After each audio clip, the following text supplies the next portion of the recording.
Let's talk about empathy, but not in the way you usually hear about it. We're often told empathy is about feeling what other people feel, that it's about being soft, being a good person, or absorbing someone else's pain.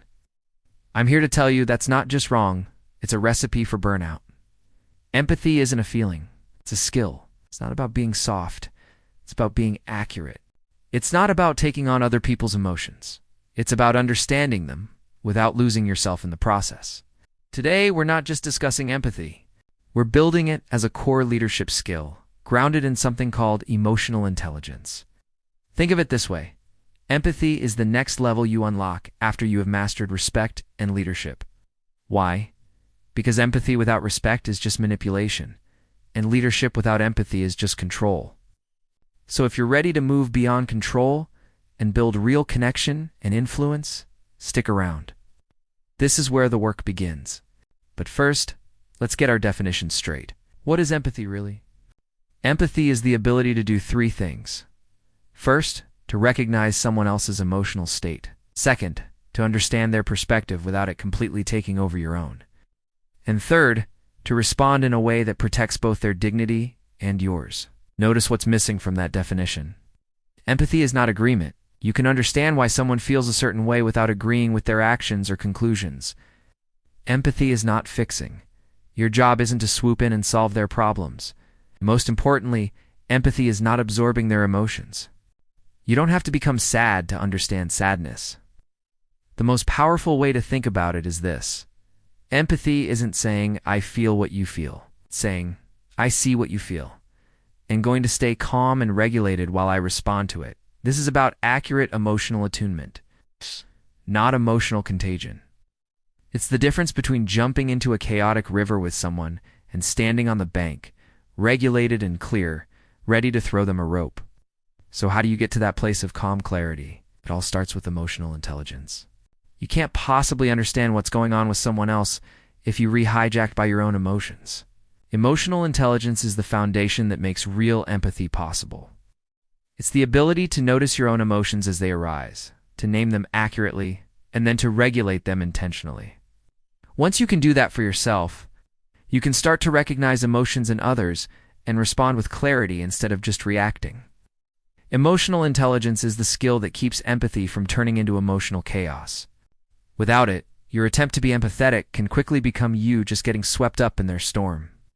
When you're emotionally intelligent, you can sit with someone in their frustration or disappointment without becoming frustrated or disappointed yourself.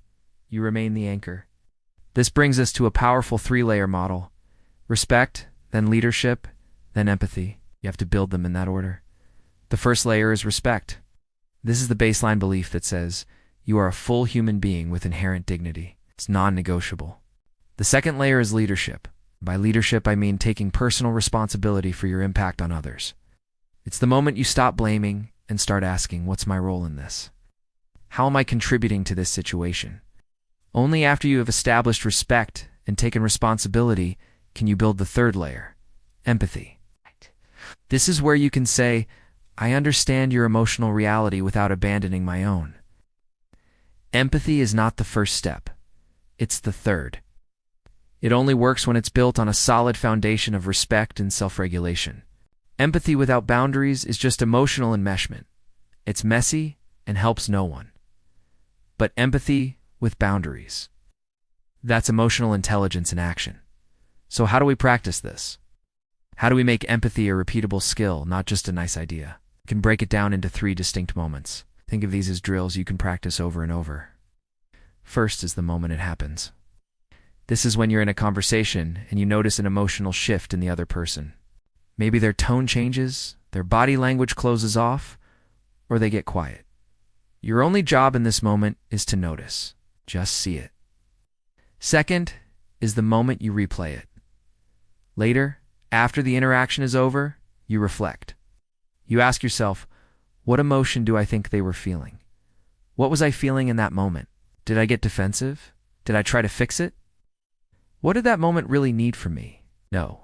And third, the moment you choose how to handle it next time. Based on your reflection, you rehearse a better response. You literally imagine the scenario again. This time you respond with more skill. Maybe you ask a curious question instead of making an assumption. This is how empathy becomes an instinct, not just an intention.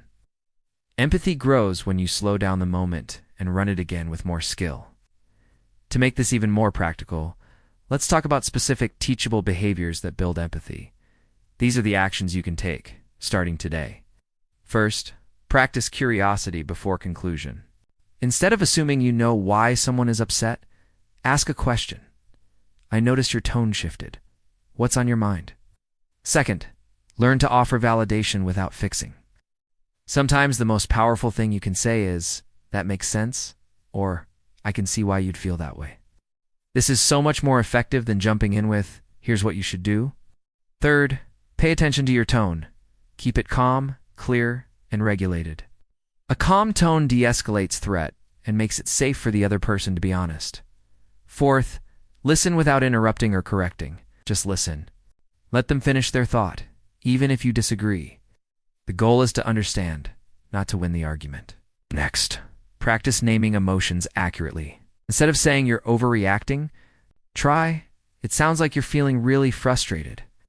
This validates their experience without judging it. And finally, learn to hold space without absorbing their pain. You can show you care without having to carry their emotional burden for them.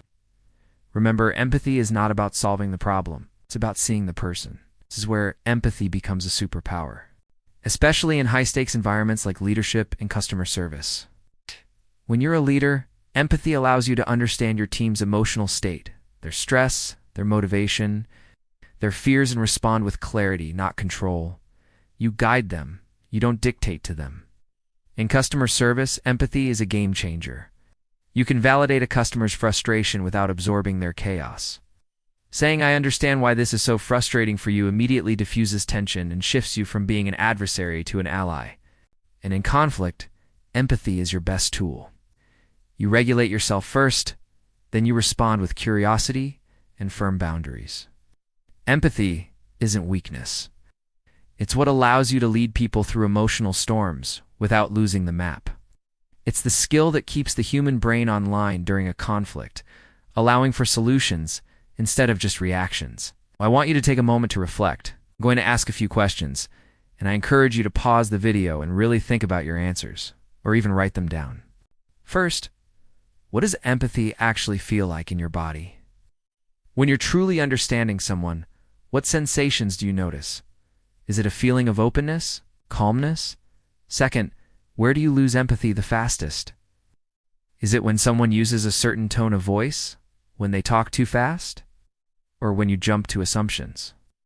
What's one empathy behavior we talked about, like curiosity before conclusion or validating without fixing, that you want to practice this week? And finally, what's the real difference for you between empathy and fixing? I want to leave you with this final thought. Empathy is not a personality trait you're born with. It's not a mood. It's not a vibe. Empathy is a skill. It's the hard-earned ability to understand someone else's emotional reality without abandoning your own. When you commit to building that foundation of respect, when you learn to regulate your own emotions, and when you take full responsibility for your impact on others, empathy stops being something you have to try to do. It becomes natural. It becomes who you are. It becomes leadership in action. Thanks for watching. If this resonated with you, hit that like button and subscribe for more content on building powerful communication skills. I am Jim Rutherford. This is the Want to Project. See you next time.